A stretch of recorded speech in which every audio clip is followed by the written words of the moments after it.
finals Yeah. between Mojo and Jake13 Coming from winners. versus Thoraxe and Moophobia. Coming from losers. They are indeed coming from losers, as in their parents, all 4 of them were losers. Yes. And they descended from those losers. Which is why they're in losers bracket right now. I agree. Having to take 2 sets off the legendary Jake13 Mojo team, who apparently, as I learned the other day, are a very static team, who are very good, and have been teaming ever since they started playing. Mojo's arms are huge. He's a monster. If he punched you anywhere, it would be fatal damage. It's like in one of those shooting games where you get shot in the foot with like a super-powered sniper rifle and you still die. And your head just blows up. Your head explodes. Yeah. His arms do that. He's got actual DK arms. Yep. And you know, I'm in charge of exploding heads at work. Are you? Yeah.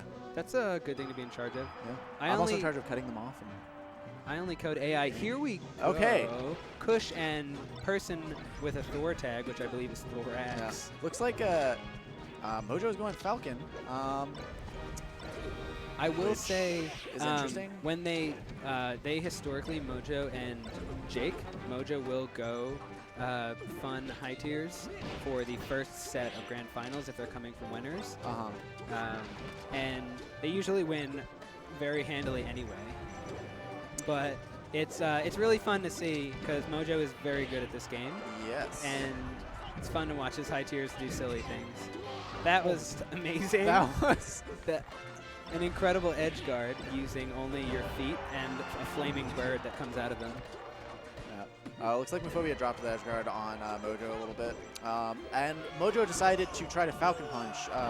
Run the train. Sick team combo. Very cool when that happens. Earlier, Jake13 and I were talking about how good the synergy between Moophobia and Thoraxe is. Case in point, that was a sick team combo, but now Moophobia's dead, and now he's alive. Indeed. Spawns again. I'm like not very cat. good at play-by-play commentary. I'm trying to work. Let's see here. So,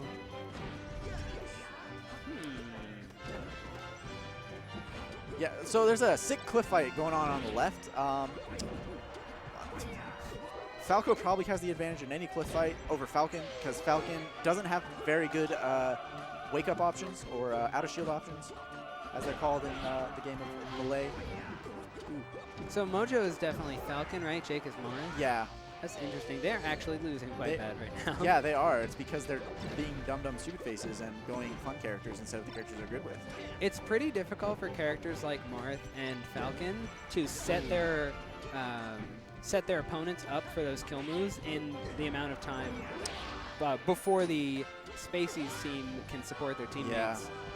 So yeah, the thing about Falcon, so Falcon's his punishes are slow and then very fast and drawn out. And Marth's are slow, and then a little bit slower, but then he goes boom, and you die. And so doing that stuff in doubles is actually really hard because against a team like Thoraxe and Moophobia, you have to worry about the other teammate saving the guy you're trying to combo. And the longer your combo is, the more likely you are to get interrupted by a laser from Moophobia. Can this happen? Yeah. Oh, there it is. Yeah. Run up down smash. Moophobia there. Make sure he pulls out the not clutch is not the word for it, but the appropriately skill-based, skill level option. The kill. Opposite of choking. He really made it happen. He really maintained stability in his play. He gave it his solid Kush wall. Oh, that was a sick immediate up air with Falcon's really good, and it's his only good out of shield option. And Mojo did it. And ooh, that was nice. So okay, Moophobia did a good job of catching Mojo, who was trying to avoid Thoraxe. Oh, that charge! Very solid edge guarding from the Spacey gentleman. But yeah, he did a good job of picking up on Mojo's attempt to dodge Thoraxe and capitalizing off of that roll. So it looks like Moophobia is doing the throw incredible DPS out, and Thoraxe is actually the safe playing one at this point. I definitely am seeing really good baiting from Thoraxe and safe playing. Moophobia might be doing the maximum DPS possible, but he's definitely not playing it safe. Yeah. Oh no! Thoraxe was going for Marth, not Falco. That's unfortunate. A little bit of slow reaction out of shield there for Thoraxe against Jake13, but it still worked out in his favor. It's a nice thing about doubles. Playing doubles feels a lot different than playing singles. Oh, wow! That wasn't that happen. That wasn't necessary, but yeah, playing doubles feels a lot different than playing singles. It's like a mode of play where you're not necessarily going for the same things because it's not necessarily the best thing to go for. And I lost my train of thought completely. That was such a smart but it was relevant angle for Moophobia to go at. Double counter from Jake13. Red pretty hard into that future. So red team solid lead, trying not to get gimped. Oh like, my goodness! As such. And the entire match has just been thrown. Well, no, it's still possible. Up smash, back air. Sudden kill. But any kind of grabs are quick grabs hit-offs. are dead. Oh, nice short. That was a lifesaver for sure. Can he finish? Yeah, I'm of the fan. Okay, so my opinion in 2v1s is that you should try to move as much as possible and try to get. That was sick. But you should try to get the other team to hit each other as much as possible. And never commit to slow moves. And never commit to slow moves. Just like keep moving and keep avoiding them and keep trying to get them to throw out moves to hit you, hoping they'll hit their teammate. And then once they get enough damage to die from one of your quick moves, your quick killer moves, then you should throw that out when you can. Yeah, as a spacey, I tend to just throw out a lot of quick back airs while moving all around the stage and hoping that they get hit by more of my back airs than they can hit me with their moves. So something that Jake13 and Mojo are doing a really, really good job of is sort of like pushing Thoraxe and Moophobia off to the side and controlling the stage.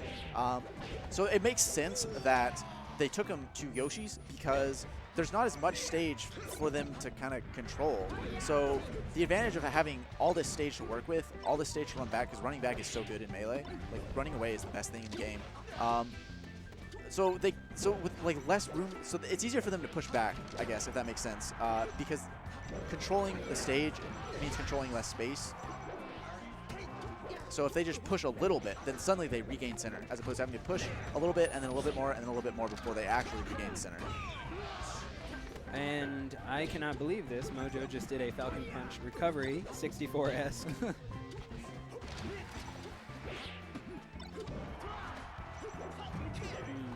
Red team is going doing deep for well that again. edge guard. I'm satisfied that the last match didn't seem to shake their groove and consistently getting kills. Thoraxe with a nice Randoland and a perfect angle to live. Yeah, so Moophobia and Thoraxe are actually very good at Yoshi's. I think it might be one of their best stages, in my opinion. Just because of the way they function as a team, they play off each other very well. And so the more interactions that are happening on the stage, the more opportunity they have to interact with each other. And the more opportunity they have to like sort of do sick team plays that maybe other teams or other people aren't as like good at. But the thing is that because Mojo and Jake13 team so much, they have that same advantage. So they're still keeping it close. Do you think that Mojo and Jake13's team synergy is that relevant when they are different characters? They are not their typical double spacey setup? Yes. Good answer. It's always relevant. That's like asking whether or not it's relevant if somebody is good at Melee when they're not playing their main character. Well, see, I'm thinking it's more like asking if someone is good at Frisbee golf just because they're good at golf. I would contend that it's more like asking if somebody is good at Ultimate Frisbee because they're good at Frisbee golf.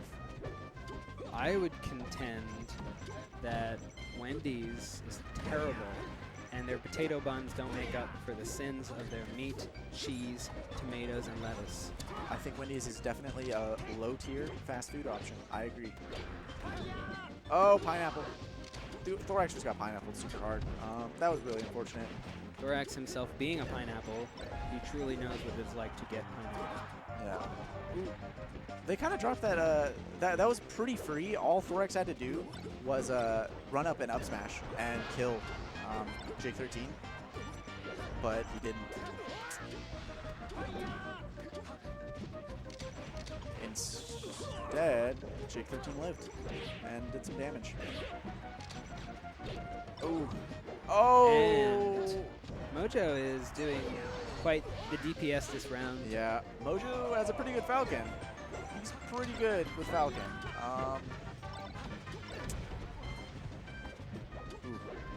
Is it okay? So, this is Dreamland. Oh, this is Dreamland, and there's a lot of like sort of interactions and like close quarters brawling going on, which I think speaks a lot to the playstyles of both of these teams.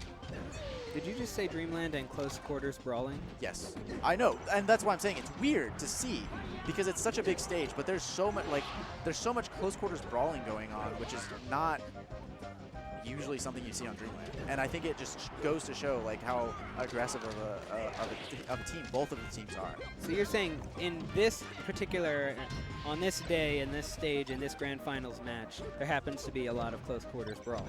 Well, there was earlier when I said it, but it's sort of like calmed down. But like, just look at how close Mojo and Jake13 are at any given point in time. And just look at what's going on right now. I see it. They are juggling each other like clown balls. Yeah, there's so much like damage happening. It is a slobber knocker. It's not a slobber knocker. It's a slobber knocker. You can't say that on this family-friendly stream. That's what? That's just a technical term for a lot of hits happening very quickly. It's not actually a technical term. Oh, snake thief. That was sick.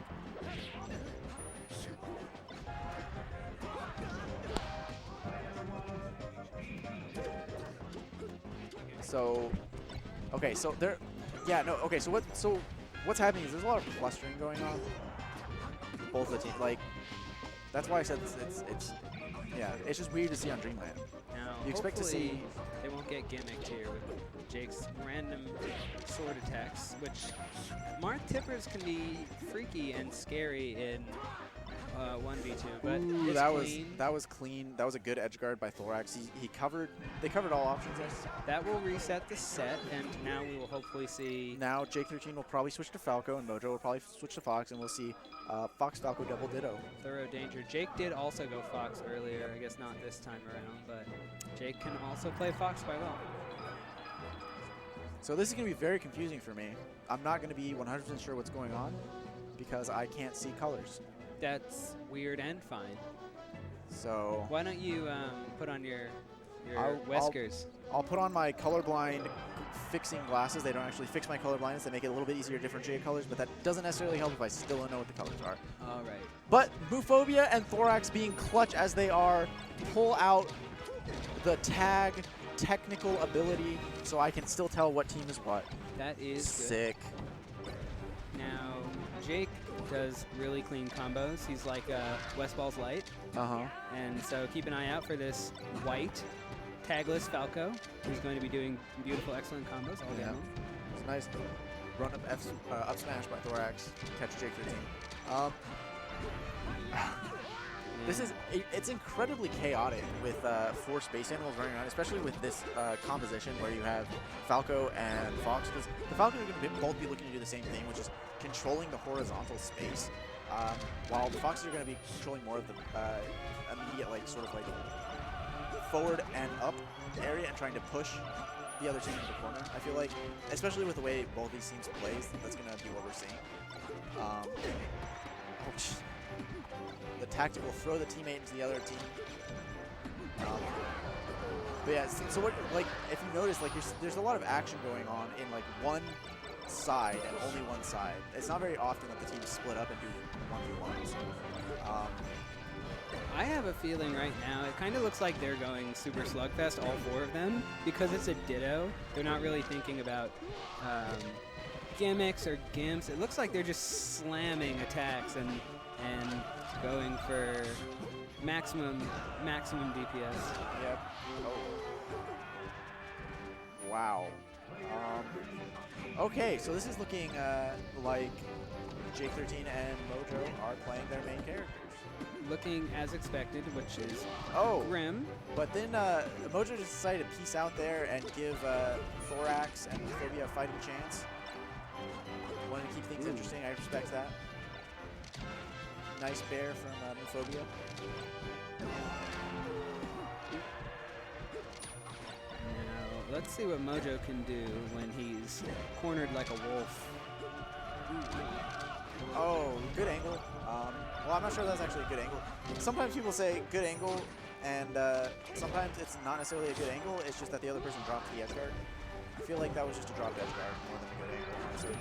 Jake cleaning up the last stock they need to force this into a 2v1. I'm sure their 2v1 skills are more than sufficient. Yeah. Let's see if they pull out any new tech. I feel like teams tend to do that when they're up enough in a 2v1. They're like, let's see what we can do team combo-wise. So, Yep, here it is. I'm telling you. Average time. Oh my goodness, and just like that, it's doable. It's doable. No, Thoraxe doing some pretty... Oh wait, Pokemon saving. Thoraxe's tech is off the roof bonkers. Yeah. Oh! Oh my goodness, this is so tense. Oh, Jake13 did a good job of SDIing that. Ooh. A little slower reaction. Oh, and did again. Yeah, Jake13 did a good job of SDIing that jab reset up, so he didn't get stuck in his get up, and Moophobia didn't get a free grab, which would have probably led to an up throw, up air, which would probably have led to them losing. I cannot believe how technical our young Thoraxe is getting. He is very good at pressing those buttons very fast, very accurately. It looks like we're going to go to Yoshi's. Again, this makes sense. I feel like Thoraxe and Moophobia are very comfortable on this stage, and they do well on it because of their synergy and just the way they tend to approach doubles. That being said, I feel like Moophobia, second match in a row where he dies twice in 30 seconds. Moophobia is not holding his stocks well. It's sometimes expected of Falco that they'll die quickly, but also kill very quickly. Yeah. They haven't been fortunate enough to. Oh, yep. Yeah. Stocks ended. Things happen. Wow, this is not looking good for our heroes. The losers brackets.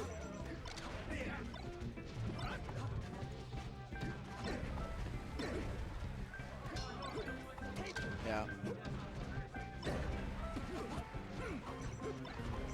There's just so...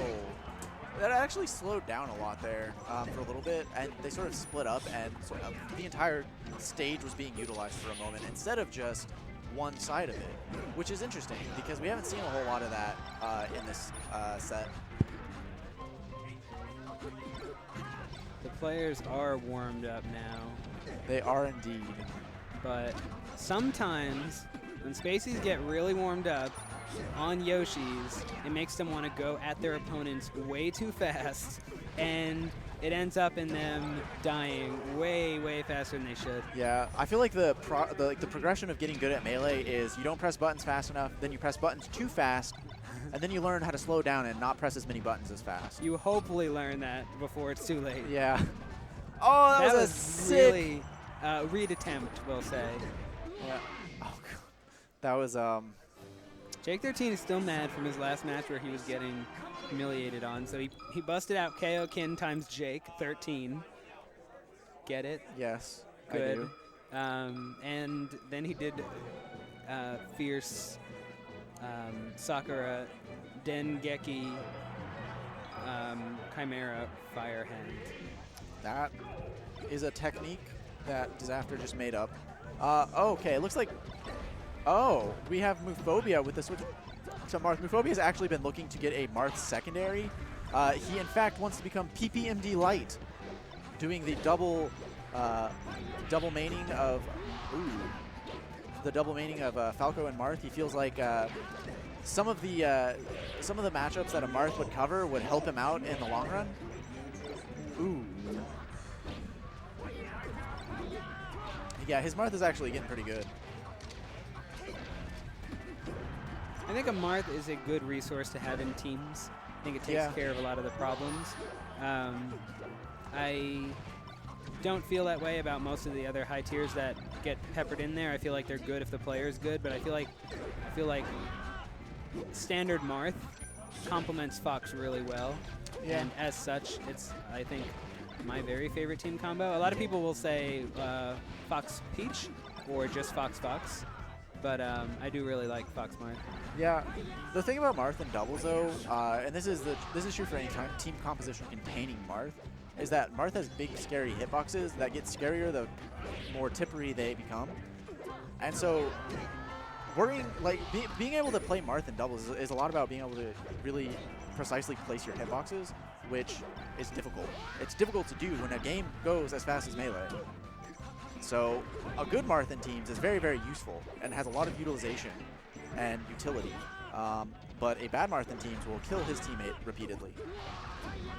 I like Marth because if you run away from him, his swords are the most deadly. And I say swords because he definitely pulls out an extra sword when he nairs, because otherwise there's no way he could do that. This is actually a lot closer than it was. Looks like the switch to Marth is doing good for Team Moophobia. I foresee that Marth dying very soon. Ooh, that was a sick SDI for the second hit of up air. Oh, that was really good. That was really good. Thoraxe is going for skilled, timely gimps that are good in this situation. He just hasn't been fortunate enough to get any like 0%ers. Yeah. This looks like it might be Ripperino. Yeah. If he was smart, he would run. Yeah. Because he's about to get shamed on. Yeah, this is one of those situations where the other... That's it. Good games. Yeah, that was good games. Good stuff. Jake13 and Mojo decided to stop playing around and pick the characters that they became good at this game with. And made a name for themselves. Good stuff, though, to Moophobia. We'll take this opportunity to remind everyone that we are at FX Game Exchange, the greatest retro game store ever. They